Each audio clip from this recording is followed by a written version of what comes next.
बाबा मोहन राम जी का इतिहास। बाबा मोहन राम का प्रकट होना। आज से लगभग 360 वर्ष 1650 ईस्वी पहले की बात है। एक नंदू नाम का ब्राह्मण मिलकपुर के पहाड़ में गौ चराया करता था।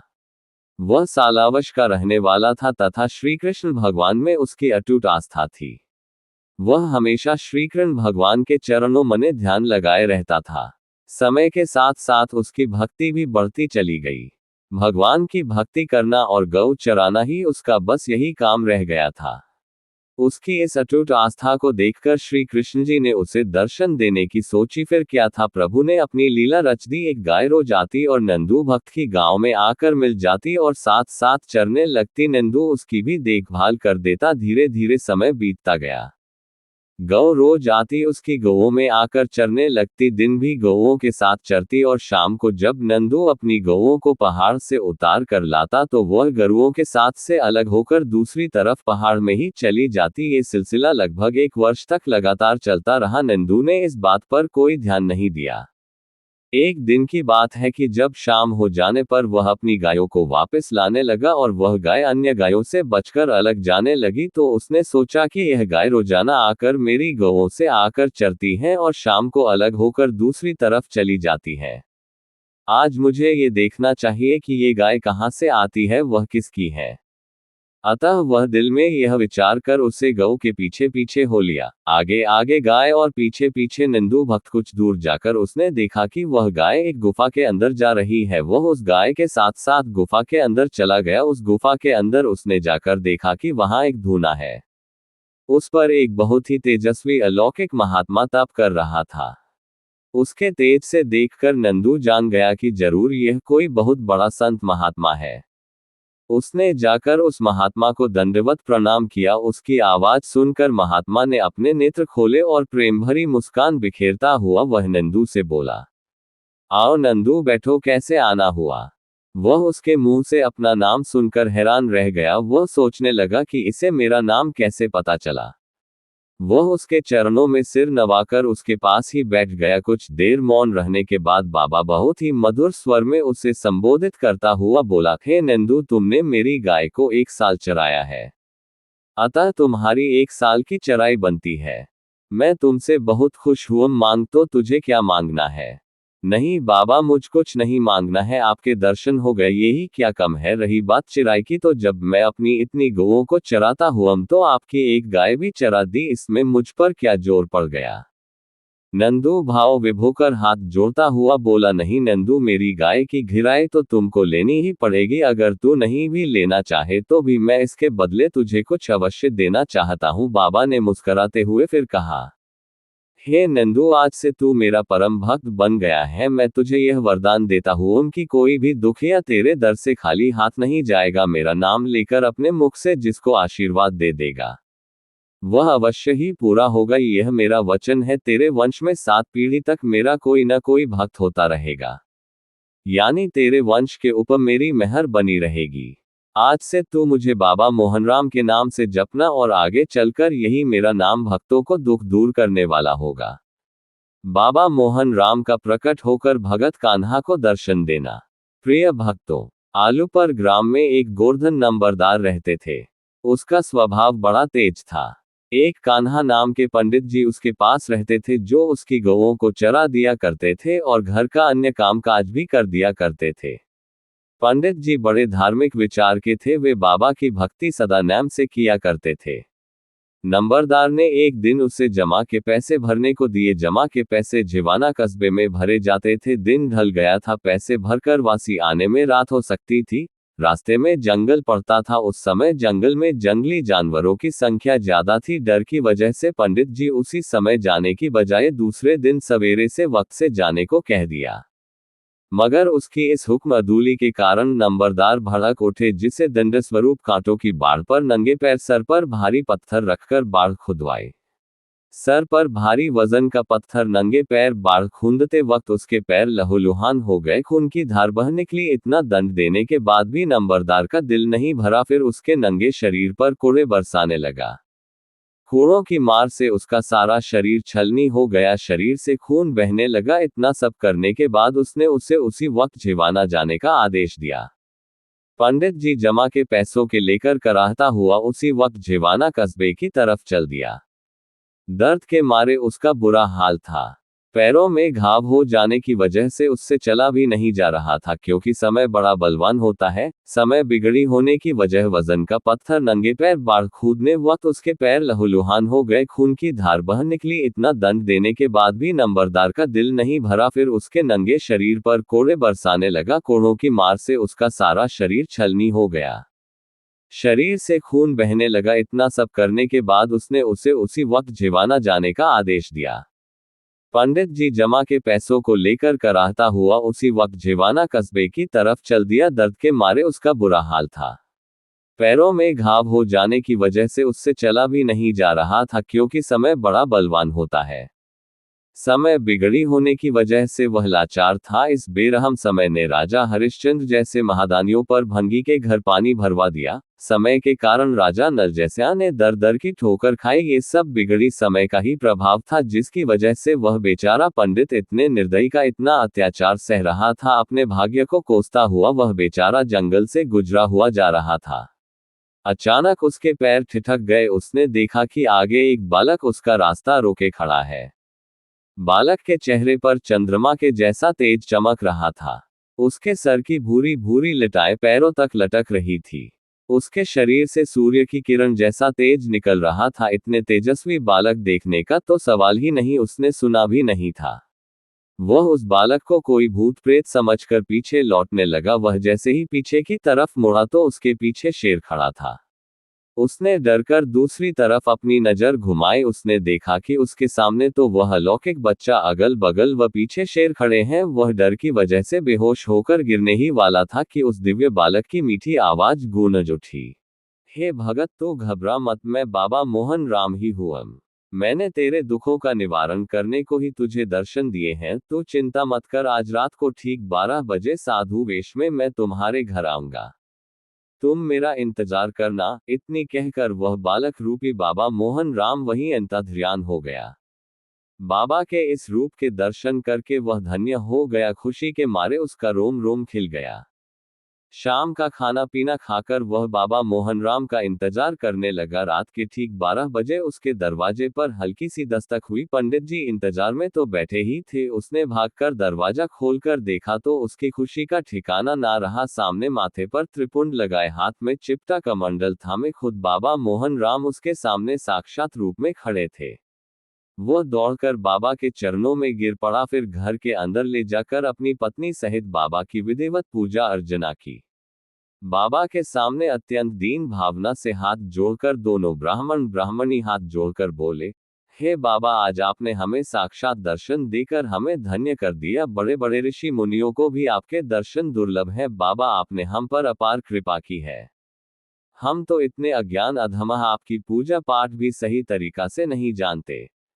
उनके इस भक्ति भाव को देखकर बाबा ने उनके ऊपर स्नेहवश हाथ फेरते हुए कहा, हे भगत, ये जरूरी नहीं है कि मेरा पूजा पाठ ही किया जाए। मैं तो प्रेम का भूखा हूँ। प्रेम और श्रद्धा से जो मुझे याद करता है, मैं उसको अवश्य ही दर्शन देता हूँ। इस प्रेम के अधीन होकर मैंने त्रेता युग में राम रूप में भीलनी के झूठे बेर खाए थे। इसी प्रेम के अधीन होकर मैंने द्वापर युग में श्री कृष्ण रूप में दुर्योधन के शतरस भोजन छोड़कर विदुर जी के घर रूखा साग खाया था। प्रेम के वश होकर के मैंने अर्जुन का रथ हाँका था और इसी प्रेम की सिरसागढ़ में भात भरा था। और अब इसी प्रेम के अधीन होकर मैंने तुम्हें साक्षात रूप में दर्शन दिए हैं। हे भगत, बड़े बड़े ऋषि मुनि भी घोर तपस्या करके भी मेरे दर्शन न पा सके, जबकि कुछ मामूली भगतों ने मुझे प्रेम के कारण अपने वश में कर लिया।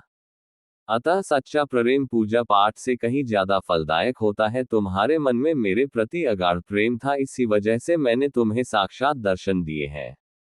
बाबा ने पंडित जी को बताया कि इस पहाड़ में एक वट वृक्ष के नीचे खोद कर देखना, वहां तुम्हें पंचमुखी शंख, सिंहासन, चर्चा, खड़ाव, घड़ावड़ व सालाग्राम की मूर्ति मिलेगी। इन पांचों को अपने घर लाकर इनकी पूजा पाठ करना। इतनी बात कहकर बाबा तो अंतर्ध्यान हो गए। सवेरे उठकर पंडित जी ने नित्य नेम से निबटकर पहाड़ में जाकर उस वट वृक्ष को तलाशना शुरू कर दिया। सुबह से शाम हो गई मगर वह जगह जो बाबा ने बताई थी उसे नहीं मिली। अंधेरा हो गया। परेशान होकर वह वापस घर लौट आया। घर आकर उसने इसी फिक्र में खाना पीना भी नहीं खाया और इसी चिंता में चारपाई पर करवट बदलता रहा। रात्रि के अंतिम पहर में उसे नींद आ गई। सोते ही उसे सपना आया कि बाबा ने आकर उसे जगाया और अपने पीछे पीछे चलने का आदेश दिया। बाबा और वह पहाड़ में चलते चलते उस स्थान पर पहुंच गए जहां वट वृक्ष था। बाबा ने उसे वृक्ष के नीचे एक स्थान को खोदने को कहा और वह उस स्थान को खोदने को तैयार हुआ तो उसी समय वह जाग गया, यानी उसका सपना टूट गया। उसने इधर उधर देखा तो वह तो घर में लेट रहा था। अब उसने महसूस किया कि वह तो सपना देख रहा था, उसे पूरा सपना ज्यों का त्यों याद था। अतः उसने जो रास्ता सपने में देखा था उसी रास्ते पर चलकर उसी वट वृक्ष के नीचे पहुंच गया। वहां से जमीन खोदकर जब उसने देखा तो उसकी खुशी का कोई ठिकाना ना रहा, क्योंकि वे पांचों अमूल्य चीज उस जगह मौजूद थी। पंडित ही उन पांचों वस्तुओं को अपने घर ले आया तथा नित्य नेम से विधिवत उनकी पूजा करने लगा। सुबह शाम कई कई घंटे हवन करता। उसकी पत्नी उससे इस बात पर नाराज हो गई कि वह सुबह शाम दोनों वक्त इतने घी को बेकार ही फूंकता है। पंडित जी ने उसे काफी समझाने की कोशिश की मगर मिश्रानी तो अपनी जिद पर अड़ी रही। संसार में त्रिया हट, बाल हट और राजा हट, ये तीन हट मशहूर हैं। जब ये तीनों अपनी अपनी हट पर अड़ जाएं तो संसार की कोई भी ताकत उनको मनाने मने असमर्थ है। अतः अपनी हट पर अड़ी मिश्रानी ने ये फैसला कर लिया कि वह अपने पति से इस हवन को छुड़वा कर ही रहेगी। इसलिए उसने धूने को उखाड़ कर फेंकने के विचार से जब धूने की तरफ गई तो धूने पर शेर को बैठा देखकर घबरा गई। उसके मुंह से भय की वजह से चीख निकल गई और वह बेहोश होकर जमीन पर गिर पड़ी। उसकी चीख सुनकर पंडित जी भागकर धूने के पास आए तो उसने देखा कि उसकी पत्नी तो बेहोश पड़ी है। बेहोशी टूटने पर जब मिश्रानी ने उसे शेर के बारे में बताया तो बाबा मोहन राम की लीला को समझकर पंडित जी की आंखों में प्रेम के आंसू छलक आए। उसी समय जब वह अपनी पत्नी को बाबा की महिमा सुना रहा था तो तभी एक अद्भुत आवाज गूंजी है, ब्राह्मण तुम इन पांचों वस्तुओं को सालहावास ठाकुर द्वारे में पहुंचा दो। पंडित जी ने बाबा की आज्ञा को मानकर उन पांचों अद्भुत को सालहावास ठाकुर द्वारे में पहुंचा दिया। प्रिय भक्तों, गांव सालहावास धारूहेड़े से दिल्ली जयपुर रोड पर पड़ता है। ये पांचों अद्भुत वस्तुएं आज भी वहां मौजूद है। आप वहां जाकर बाबा के इन पांच रत्नों के दर्शन कर सकते हैं। भगत प्रेमदास का मारे हुए हिरण को जिंदा करना और अंग्रेजी अधिकारी को बाबा मोहनराम का भगत बनाना। प्रिय भक्तजनों, भगत प्रेमदास चैनपुर में रहते थे। वे पंडित जी के ही समकालीन थे। प्रेमदास जी बाबा मोहनराम के सच्चे भगत थे। भगत प्रेमदास जी भी गौ चराया करते थे। कुछ गांव वाले जहां प्याव पर उनकी गौ पानी पीती थी उस पानी की कुंडी में गोबर घोल देते थे। इस बात से परेशान होकर भगत प्रेमदास चैनपुर को छोड़कर अपनी गौओं को सालहावास ले आया। वहां गौओं को चराने लगा। अंग्रेजी राज्य था। उसी दौरान एक अंग्रेज अधिकारी शिकार खेलने के उद्देश्य से उसी जंगल में आ गया। उसने एक हिरण को गोली से मार गिराया। उसने मरे हुए हिरण को अपनी जीप में डालने के लिए ग्वालों से सहायता मांगी। सभी ग्वालों ने प्रेमदास की तरफ इशारा कर दिया कि यही इसे जीप में डलवा सकता है। अब तो अंग्रेजी अधिकारी ने प्रेमदास से मदद मांगी। भगत प्रेमदास ने हिरण के पास आकर उसमें एक संटी मारी। संटी के लगते ही हिरण जीवित होकर भाग गया। इस चमत्कार से प्रभावित होकर अंग्रेजी अधिकारी उसके पैरों में गिरकर कहने लगा, हे भगत, मैंने अपने इस अमूल्य जीवन को यूं ही बेकार कर दिया। आप धन्य हैं जो प्रभु के इतने निकट हैं। मैं अपने किए गुनाहों की आपसे माफी मांगता हूँ। कृपया आप मुझे अपना शिष्ट बनाएं ताकि मेरा भी उद्धार हो जाए। प्रेमदास जी ने उस अंग्रेज को बाबा मोहनराम की महिमा सुनाई। इस प्रकार वह अंग्रेज बाबा मोहनराम का भगत बन गया। उसने कुछ जमीन वहां गौ चराने के लिए गौचारे के लिए छोड़ दी। वह गरुचारे की जमीन आज भी मौजूद है, जहां आज भी गौ चरती है। आज भी अंग्रेज को बाबा के भक्त के रूप में याद किया जाता है। बाबा मोहनराम के घोड़े को पत्थर का बनना व पहाड़ को मोम का बन जाना। प्रिय भगत जनों, जब बाबा मोहनराम ने नंदू को साक्षात दर्शन दिए थे, जो उसी दिन से ही भगत नंदू ने पूरा ध्यान बाबा के चरणों में लगा दिया। गौओं को चराता और वहीं पहाड़ में किसी पत्थर पर बैठकर बाबा के भजन में लीन हो जाता। धीरे धीरे समय बीतता गया। उसे बाबा को फिर दर्शन की तीव्र लालसा पैदा हो गई।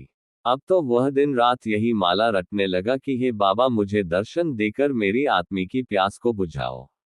जब इसी लालसा में कई वर्ष बीत गए तब भी बाबा मोहन राम ने भगत नंदू को दर्शन नहीं दिए तो अचानक भगत नंदू को क्रोध आ गया। भगत जनों, ये भी बाबा की ही लीला थी। वह गुस्से में बोला, हे बाबा मोहन, क्या पत्थर का हो गया है तो दर्शन ही नहीं देता है। उसके इतने कहते ही उसने देखा कि बाबा मोहन पीले घोड़े सहित पत्थर का था और पहाड़ मोम का बन गया था। घोड़ा कुछ कदम चला, पहाड़ मोम का बन जाने के कारण घोड़े के पैर पहाड़ पर कीचड़ की तरह फंस रहे थे। कुछ कदम चलने पर बाबा तो घोड़ा सहित अंतर्ध्यान हो गए, मगर पहाड़ में घोड़े के खुर बने ये गए, जो पहाड़ में आज भी मौजूद है। प्रिय भगतों, होली में जोत जलाने के बाद इस पवित्र खुरों के दर्शन करके तथा इनमें भरे पानी को श्रद्धा से अपनी आंखों पर लगाना जरूरी है। ऐसा करने से भगतों के अंदर के तमाम विकास खत्म होते हैं। बोलो बाबा मोहन राम की जय। बाबा मोहन राम की रकम सिंह की जगह खुद ड्यूटी देना। प्रिय भक्तजनों, उत्तर प्रदेश राज्य व मुजफ्फरनगर जिले में भूमाखेड़ी एक गांव है जहां काले राम व श्रीमती हुक्मा देवी के घर एक बच्चे का जन्म हुआ, जिसका नाम रकम सिंह रखा गया। रकम सिंह के 3 भाई और बहन भी हैं। रकम सिंह हल्की सी उम्र में दिल्ली D0 में नौकरी लग गया। वह बचपन से ही बाबा मोहनराम की भक्ति करने लगा था। ये धार्मिक संस्कार उसे विरासत में ही मिले। 60 कालेराम व श्रीमती हुक्मा देवी बाबा मोहनराम के परम भक्त थे। रकम सिंह बचपन में ही कई बार अपने माता पिता के साथ काली खोली जाकर बाबा मोहनराम के दर्शन कर आया था। बाबा मोहनराम के चरणों में हमेशा उसका ध्यान लगा रहता था। यहाँ तक कि जब वह अपनी ड्यूटी पर होता बैठकर बाबा मोहन राम के भजन गाने लगता, उनके ध्यान में मगन हो जाता। जब उनके साथी जब इस विषय में कुछ कहते तो वह अपने साथियों को बाबा की महिमा सुनाने लगता। एक दिन की बात है कि जब वह अपनी ड्यूटी पर था तो उसका एक साथी मशीन द्वारा पाक की घास काट रहा था, तो मशीन में जुड़ा बेल कुछ धीरे धीरे चल रहा था। काम कुछ ज्यादा था तो जल्दी निपटाना था। समय कम था तो उनके उस साथी ने उससे बैल हाँकने की प्रार्थना की, जिसे मानकर वह उसकी बैल हाँकने में मदद करने लगा। बैल हाँकते समय रकम सिंह ने बैल को 2 डंडी मारी, जिसके कारण वे डंडी बैल के शरीर पर उमड़ गई। डंडी के निशान बैल के शरीर पर पड़े देखकर उसकी आंखों में आंसू आ गए। वह अपने आप को धिक्कारने लगा। वे ड्यूटी देकर घर चले गए। घर आकर उसने खाना पीना भी नहीं खाया। वह सोचते सोचते कि उसने एक पशु को इतनी जोर से डंडी मारी, रात भर उसे नींद भी नहीं आई। उसका दिल बिल्कुल उच्चाट हो गया, जिसकी वजह से वह 3 दिन ड्यूटी नहीं गया। 3 दिन बाद जब वह अपनी ड्यूटी पर पहुंचा तो वह ये देखकर दंग रह गया कि उसकी 3 दिन की गैरहाजिरी नहीं है। उसके विभाग के S0 D0 और 0 ने उसे बताया कि तुम 3 से लगातार आ रहे हो। उसके विभाग के चौधरी ने भी इस बात की पुष्टि की। स्टोरकीपर ने सबके सामने उसे बताया कि तुम पहले की तरह इन 3 दिनों में लगातार आए हो। सुबह काम करने के औजारों को तुम रूम ले जाते और फिर शाम को वापस तुम खुद अपने हाथ से जमा करते रहे हो। अब तो सबकी यह बात सुनकर रकम सिंह सोच में पड़ गया कि मैं तो 3 दिन से ड्यूटी ही नहीं आ रहा हूँ और यहाँ मैं लगातार ड्यूटी दे रहा हूँ, ये कैसे हो सकता। घर भी और ड्यूटी पर भी मैं जब घर था तो मेरी जगह ड्यूटी किसने दी, यानी इसका मतलब ये हुआ कि मैं जब 3 दिन घर रहा तो बाबा मोहन राम ने मेरी जगह 3 दिन ड्यूटी दी। यह ख्याल आते ही वह भाव विभोर गया। उसकी आंखों मने प्रेम के आंसू छलछला आए। उसने सोचा, जब बाबा मोहन राम मेरी जगह मेरे रूप में ड्यूटी दे सकता है तो मुझे भी सब कुछ त्याग कर उनकी शरण में चला जाना चाहिए। और वे उसी समय ड्यूटी छोड़कर काली खोली वाले की शरण में आ गए और आज तक खोली वाले के चरणों में रह रहे हैं। इन्होंने दिल्ली U0P0 हरियाणा व राजस्थान में अपनी मेहनत से व बाबा की कृपा से बाबा के अनेकों मंदिर बनवाए हैं, जिनमें आलूपुर व दिल्ली में नाथुपुर मुख्य है।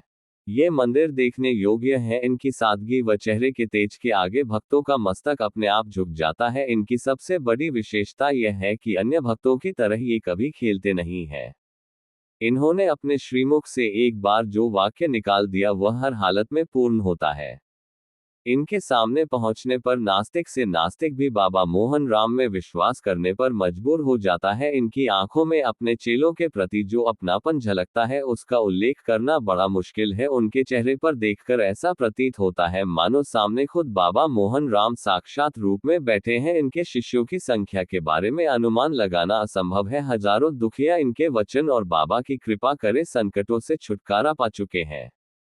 बाबा की दौज पर आलूपर मंदिर में और बाकी दिनों में नाथुप मंदिर पर इनके दर्शन करके धन्य हो सकते हैं। अब इन्हें भगत जन रकम सिंह नहीं बल्कि प्यार व श्रद्धा के बाबा हरिनाथ के नाम से जानते हैं। भगत नेतराम जी के सीने में भगवान श्री कृष्ण का मुकुट दिखना। बाबा मोहन राम के भगत शिरोमणि नेतराम जी का नाम प्रमुख भगतों में सम्मान के साथ लिया जाता है। भगत नेतराम खोली वाले के परम भगत थे। इनके श्रीमुख से निकला हर शब्द अटल सत्य होता था। एक बार की बात है कि भगत चितराम बहुत ज्यादा बीमार पड़ गए। उनका बहुत जगह इलाज करवाया मगर वे ठीक होने की बजाय ज्यादा बीमार होते चले गए। अंत में उन्हें गुड़गांव के अस्पताल में दाखिल कर दिया गया। वहां डॉक्टर ने उसकी पूरी तरह से जांच की तो कोई रोग के लक्षण उन्हें नहीं मिले। भगत जी का एक्सरा लिया गया। जब सिविल सर्जन ने उनका एक्सरा देखा तो वह हैरान रह गया। भगत जी के एक्सरा में भगवान श्री कृष्ण जी का मुकुट साफ दिखाई दे रहा था। जिस तरह हनुमान जी ने भरी सभा में अपने सीने को चीरकर भगवान जी की तस्वीर दिखा दी थी, इसी तरह नेतराम जी के दिल में हमेशा बाबा मोहन राम समाया रहता था जिनका मुकुट एक्सरा में आया था। सिविल सर्जन भगत ने राम जी के पैरों में गिरकर गिड़गिड़ाता हुआ बोला, हे महाराज, मैं तो आपको एक आम रोगी समझ रहा था, आप तो महान पुरुष हो। श्री कृष्ण जी आपके दिल में हमेशा निवास करते हैं जिसका प्रमाण एक्सरे में आए मुकुट ने दिया है। हे भगत जी, मैं आपको कैसे ठीक कर सकता हूँ? आप तो खुद ही हर रोग को ठीक करने में सक्षम हो। उनके शिष्य व परिवार वाले नेतराम जी को घर ले आए। मंदिर में आकर उन्होंने बाबा के धूने की भभूति ली और चरणामृत पिया, जिसे पीते ही वे तुरंत ठीक हो गए। सभी बाबा के चमत्कार को देखकर नतमस्तक हो गए। प्रिय भगतों, भगत नेतराम ने पूरी जिंदगी बाबा के नाम पर अर्पण कर दी। इनके सैकड़ों शिष्य हैं जो बाबा की कृपा से दुखिया के दुख दूर करते हैं। भगत नेतराम अपने जीवन के अंतिम पड़ाव पर दिल्ली के एक बड़े अस्पताल में दाखिल थे। इधर मिलकपुर मंदिर में उनके सैकड़ों जाति कीर्तन कर रहे थे। अनेकों भगत बैठे थे जो अपने गुरु नेतराम जी के विषय में ही बीमारी की चर्चा कर रहे थे। कुछ कह रहे थे, भगत जी ठीक हो जाएंगे, चिंता की कोई बात नहीं है। कुछ कह रहे थे, भगत जी अब हमें छोड़कर जाने ही वाले हैं, क्योंकि आना जाना तो संसार का नियम है। जो इस दुनिया में आया है उसे एक न एक दिन जाना ही पड़ेगा। ऐसी ही बात भगतों के बीच में हो रही थी। तभी बाबा के एक प्रसिद्ध भगत चंदी टीकरी वाले को बहुत जोर की मेहर हुई। वह गरजता हुआ सा बोला, अरे भगतों, मंदिर की ध्वजा झुका दो, आज मेरा भक्त मुझमें सदा दो के लिए लीन हो गया है। इस प्रकार को सुनकर सभी समझ गए कि हमारे हृदय सम्राट भगत शिरोमणि नेतराम जी का स्वर्गवास हो गया है। मंदिर की सारी ध्वजा झुका दी गई। दिन निकलने से पहले तो भगत जी का पार्थिव शरीर मंदिर में आ गया। उनके अंतिम दर्शनों के लिए लाखों लोग उमड़ पड़े। आज चाहे भगत नेतराम जी हमारे बीच में नहीं रहे, मगर जब तक बाबा मोहन राम का नाम इस दुनिया में रहेगा तब तक भगत ने नेतराम जी को भी उनके प्रमुख भगत के रूप में श्रद्धा के साथ याद किया जाएगा। शिरोमणि बाबा नेतराम जी की कथा। हर दोज पर कथा का पाठ पढ़ना चाहिए। गुरु नेतराम जी एवं बाबा मोहन राम जी के चमत्कार का वर्णन। ताली बजाने। आज तक बाबा मोहन राम जी के जिन भक्तों पर मेहर होती आ रही है, उन भक्तों में एक प्रमुख भक्त श्री प्रकाश जी के पूज्य पिता श्री शिरोमणि भक्त गुरु श्री नेतराम जी हुए हैं। उनके मुख से निकला हर वचन अटल सत्य होता था। वह जो भी कहते वही हो जाता। एक समय गुरु नेतराम जी अत्यंत बीमार पड़ गए। उपचार हेतु उन्हें दिल्ली यमुना पार चौड़ा गांव तेग बहादुर हॉस्पिटल ले जाया गया। वहां डॉक्टरों द्वारा बार बार जांच करने पर भी जब कोई रोग नहीं मिला, तब डॉक्टर द्वारा गुरु नेतराम जी का एक्सरे लिया गया। सिविल सर्जन द्वारा एक्सरे की जांच करने पर गुरु नेतराम जी के सीने में भगवान श्री कृष्ण का मुकुट स्वरूप दिखाई दे रहा था। यह देख सिविल सर्जन आश्चर्यचकित हुआ और बड़े श्रद्धा भाव से गुरु नेतराम जी के आगे शीश नवाकर हाथ जोड़कर बोला, बाबा, आप पर तो भगवान श्री कृष्ण के विशेष कृपा है। आपके हृदय में तो भगवान श्री कृष्ण स्वयं निवास करते हैं, न जाने यह आपकी कैसी लीला है। संसार के समस्त प्राणियों के दुखों का निवारण तो आप स्वयं ही करते हैं, फिर हम जैसे तुच्छ प्राणी आपकी क्या सेवा कर सकते हैं। तत्पश्चात उनके परिवार के लोग उन्हें घर वापस ले आए। गांव में बाबा मोहन राम जी के मंदिर पर उन्होंने धुने की भाभूत और जलहरी का जल और सीताफल के 2 पत्तों का सेवन किया। इनके सेवन मात्र से ही पीड़ा प्रभु ने हर ली और वे हष्ट-पुष्ट हो गए। इसके पश्चात वे दुखियों का दुख काटते हुए एक दिन स्वयं भगवान श्री कृष्ण में विलीन हो गए। तभी से भक्त श्री नेत्राम जी का नाम बाबा मोहन राम के नाम के साथ अमर हो गया। बोलो श्री शिरोमणि गुरु जी महाराज। बाबा नेत्राम जी की जय। ताली बजाने। बोलो नीले घोड़े के असवार। बाबा मोहन राम की जय। ताली बजाने।